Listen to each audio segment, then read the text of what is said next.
Hello and greetings. This is Eric Boyce, CEO and Chief Investment Officer for BKA Wealth Consulting with another edition of our market update and charts of the week for June 9th, 2020. Thank you for taking the time with us and hopefully you'll walk away with some good information.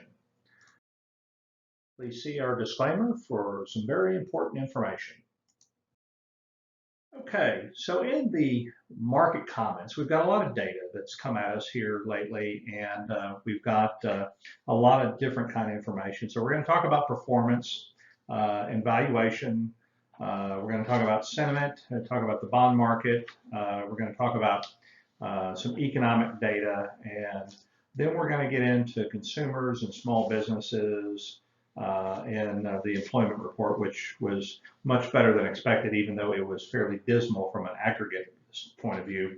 And then we'll conclude with a little bit of information on COVID, and then we've got a chart or two to show you at the tail end before we conclude today. But so in talking about the market last week through Friday, the Dow Jones was up about 6.8%. The S&P 500 was up 4.9%, and the NASDAQ index was up 3.4%. So the S&P 500 is up 45.7% from its intraday low on March 23rd, which is astounding. So, and what that brings us to now is that the S&P is down only about 1.1% year to date. And this is despite the pandemic. You know, we've had 100,000 plus deaths. We've had 20 million jobs lost.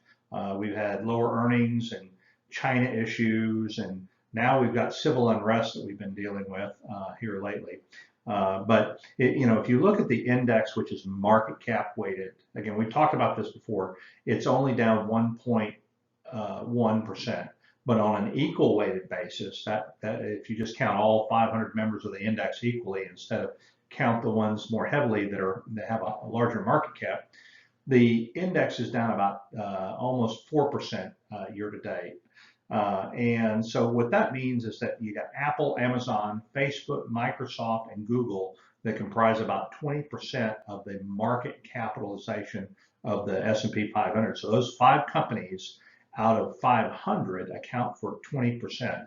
And if you look at the S&P 500, the way you kind of break down the performance year to date is that you've had basically a 20% drop in earnings, but you've had a 17% increase in the price to earnings multiple because of lower earnings, and then you've had a little bit of a return from dividends. But basically we've experienced the highest 50-day gain ever in the S&P 500. So look at it differently. For the 50 days ended June 3rd, the market was up almost 40%. And if you kind of extrapolate that forward and say, okay, well, what if? Given that that's played out, what has it done in the past? So there's been 7 cases where the S&P 500 has been up more than 20% in 50 days. Again, in this case, it was up almost 40%. But the market has always been higher 6 months later and 12 months later. And so the median, again, half of the outcomes were above and below this. The median 6 and 12-month gains were like 9% and 19% respectively. So very conducive for follow-on gains from here. But looking at the valuation, no one's going to argue that the market is cheap. The forward price to earnings ratio based on the 12 months anticipated earnings is 21.6. But earnings are expected to drop 20%. And stocks basically on an index price level are back to where they were in October. But back in October, the price to earnings ratio was only 17.4. So, we've not gotten any cheaper. In fact, we got more expensive. But interest rates are lower than they were back then. And clearly the market is not, factoring in to a large degree the bad data that we're getting now. They're looking past that. They're looking into 2021. Basically the consensus estimate for earnings for the index, for the S&P 500 index, is like $150.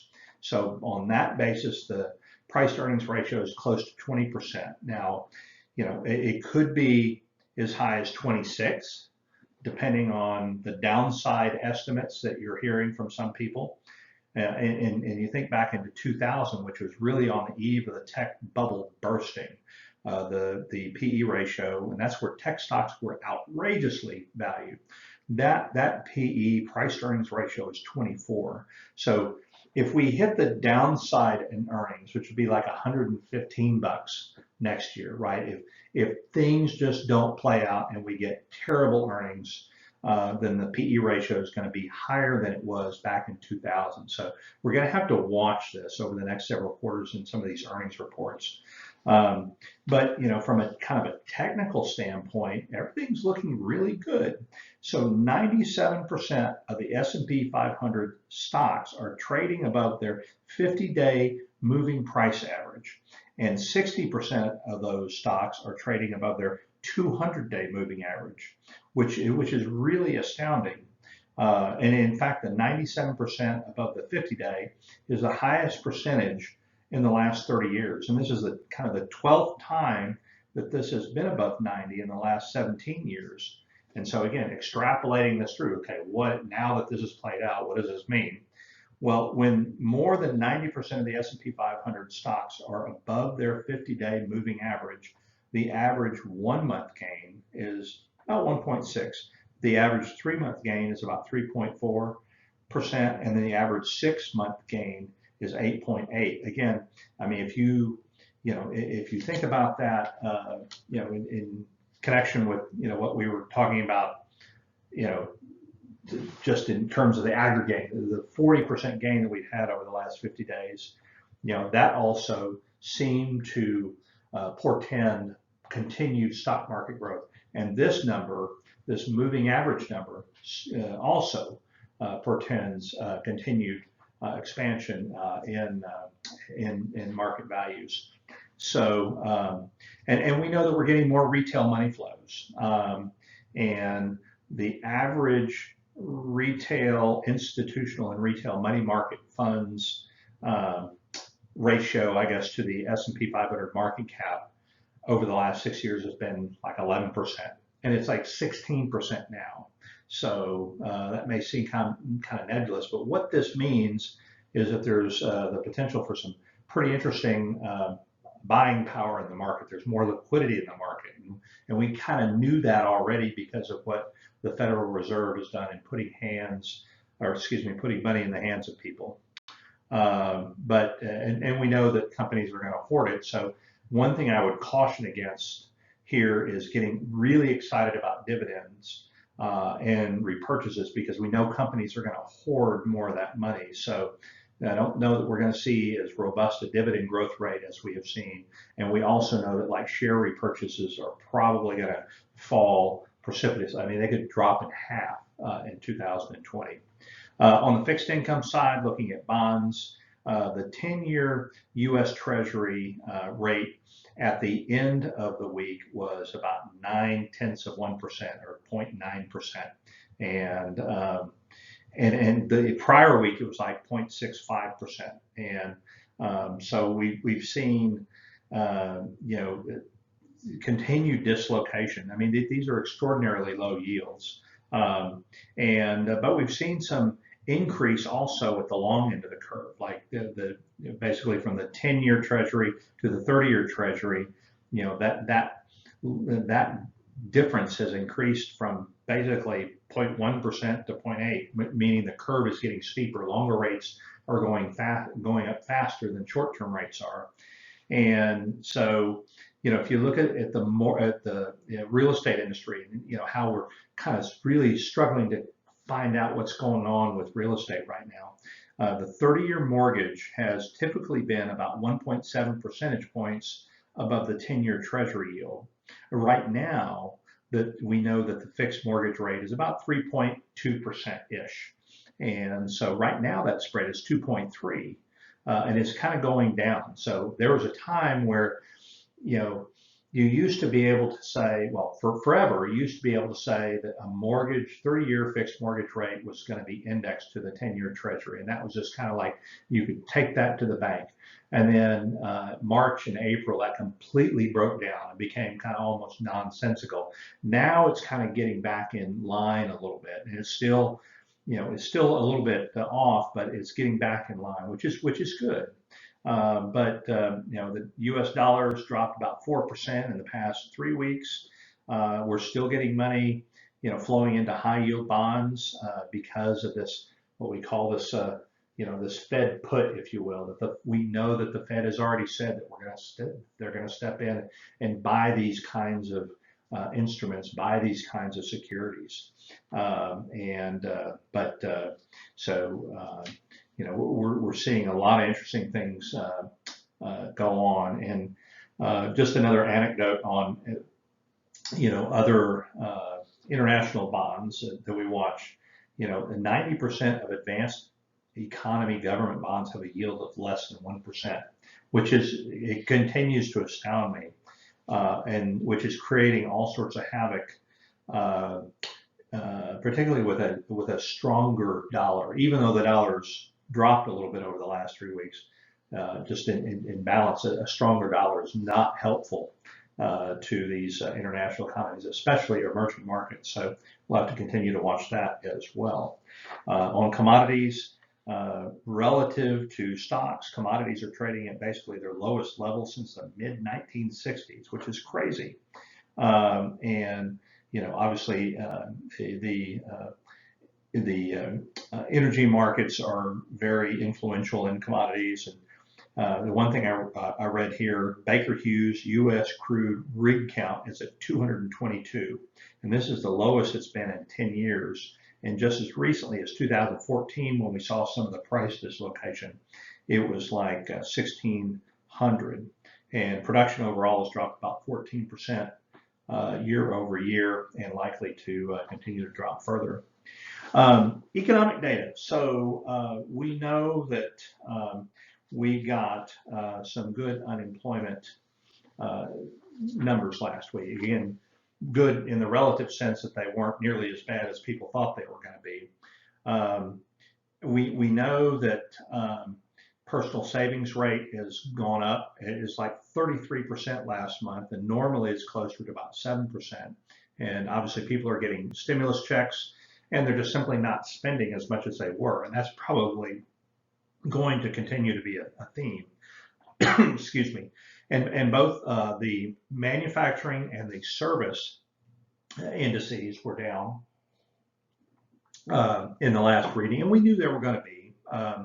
Car sales have been tracking somewhere like 16, 17 million per year. And in April, they dropped to an annual pace of only 9 million. And in May, they moved back above 12, which is good. Excuse me. But the payroll number showed a loss of 2.8 million jobs. The market forecasters were expecting like a loss of 9. We know that the labor participation rate, which had been up around like 63.4 as recently as February, it dropped to 62.7 in March and just over 60% in April. And the good news is it's beginning to pick up. So a lot of people have dropped out of the labor force. We know that, but at least that they're beginning to maybe try to feel their way back into the market. And and then we've got a unemployment rate which in the last reading declined from 14.7 down to 13.3, and the number of unemployed people just in aggregate was like almost 21 million, and that compares with about 5.8 million in February. So suffice it to say, we've had a huge dislocation, but the numbers just aren't as bad as people had expected. Now there's a question as to how quickly we get all of that back, and I think it's very, very legitimate to ask when those workers will get hired, and we'll have some kind of comments on that perhaps a little bit later. The U6 rate, which is kind of the unemployment rate is called the U3 rate, the one that gets published in the papers. The U6 rate is basically the people that are working part-time that want to work full-time, as well as the unemployment rate, and that number is about 21%. And so what's interesting here is we've got this this intersection of some things going on here. So we know that, originally under the payroll protection program, for loans to be forgiven, companies needed to use 3/4 of the funds by the end of this month. But we know that that was relaxed. What that might actually do is have like a negative connotation in the sense that it might delay rehiring. So it might stretch out some of the rehire potential down the road because some of those restrictions have been relaxed. So again, I think it's very much an open question as to what happens with labor going forward. And so if you if you look at that, there was a survey here that I'm reading. When asked how much time would pass before people would feel comfortable doing certain activities, more than 50% of people answered either 6 months or longer, or don't know, to the following activities. Like going to the gym was like 51%, going on vacation 52%, going to the movies 55%, going abroad 80%, or even going to a concert 66%. And 70% of households have 3 months or less in savings. And we know that some of that extra amount that people are getting in their unemployment checks, that's going to go away at the end of next month. And people are using their credit cards. The average credit card rate is near the highest level in the last 25 years at close to 17%. And so struggling consumers may find it difficult to spend, especially if it's going to take longer to hire some of those people back. And, we've seen this time and time again in prior recessions that people tend to increase their savings over a longer period of time, and they just tend to be more frugal with their spending. Small businesses, 48% of small businesses say that they can't pay their June rent and other expenses in full. And small businesses, again, this is half the economy, they expect that they will start 2021 with 25% fewer employees. And their greatest concerns are basically, as you might expect, financial reserves running out and customers being afraid to return. And so, with that, we're also seeing these second derivative impacts like college enrollment. The American Council on Education is predicting a 15% drop in enrollment for the next academic year, and a much more pronounced drop in enrollment for international students, which I think is fairly intuitive, but all sorts of interesting downstream impacts. And I think what this is really confirming, this consumer data, the small business data, is that we're going to get this protracted recovery that we've been talking about for weeks and weeks, and that it might just simply take us a while to get through these some of these issues. And then finally on COVID. Our update, which is interesting, out of all COVID-19 deaths in the U.S., approximately 42% have occurred in long-term care facilities. That's pretty interesting. And we know that the data for deaths in serious cases is heavily skewed towards the elderly and the at-risk. But the U.S. caseload has not dropped as quickly as it has in Europe. And what people are trying to figure out now is that because of increased testing, or is it because maybe we're opening up a little bit sooner, and we're still kind of in this weird time where we're trying to understand the data, because there used to be some pretty strong correlations that played out early on in that bell curve, but now it's beginning to break down because we do have some of this disjointed opening that's going on, some states opening faster than others, and so on and so forth. But the U.S. new caseload is dropping to about the 16,000 to 24,000 range, but it's been a little bumpy. In April, the new case daily new case diagnoses was tracking above 30. So obviously we're not as much. Obviously we're not as high as we were, and we are testing more people. So anyway, just some anecdotal comments there.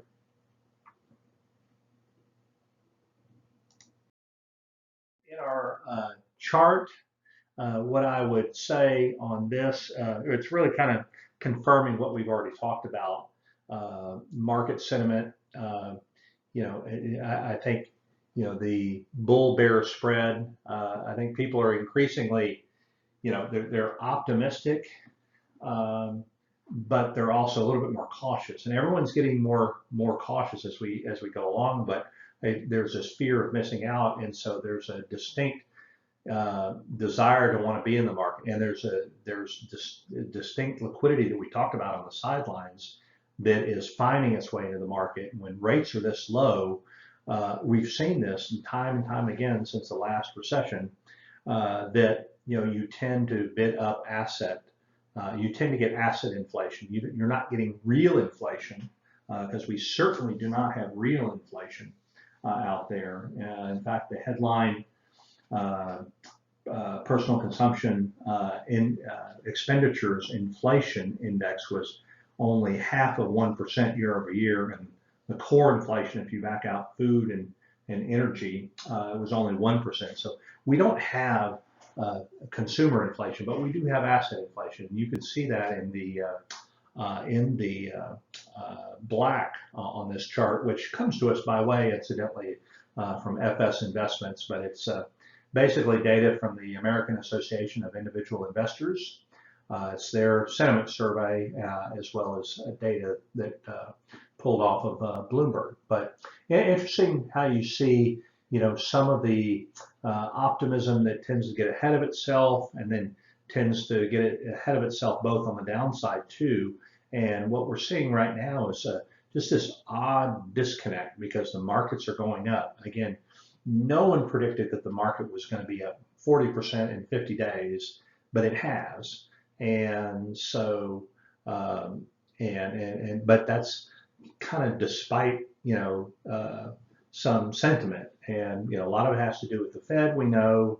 A lot of it we know has to do with liquidity, and maybe this optimism that it's not going to be as bad. But again, it lies at odds with what we're actually seeing in the economic data. So just an interesting chart that, we can see a little bit of this breakdown here. So in this last chart, I'll show you just very briefly, is just the number of months after peak employment. And these are different recessions that we've seen. This comes from Calculating Risk. It's a blog site. Interesting, it just index everything to basically the starting juncture. The starting juncture, or that zero, that naught, if you will, is peak employment. And so in the red you see on the left is just this huge dislocation we've seen in this really, really short period of time here in 2020. And really the only thing that kind of that mirrors it in terms of relevance was the financial crisis, and or at least the predecessor, the 2007 employment recession. And you can see how long it took the employment levels to get back up to where they were. And you can see traditionally it takes anywhere between, call it maybe 8 to 10 months, all the way out to 25 to 30 months to recover your employment. When you think about that number of years, I mean, that's like 2 years. So, and it took a long time in 2007, but here we're just on the eve of what's going on in 2020. So I thought it was interesting to put this just in terms of the visual impact of this is fairly stout. So with that will conclude our market comments and our chart comments here for the week of June 9th. Hope you've enjoyed this presentation. Again, we welcome your input, your feedback, your comments and questions. See our information right there. And I look forward to visiting with you again next week, and hope you have a wonderful week.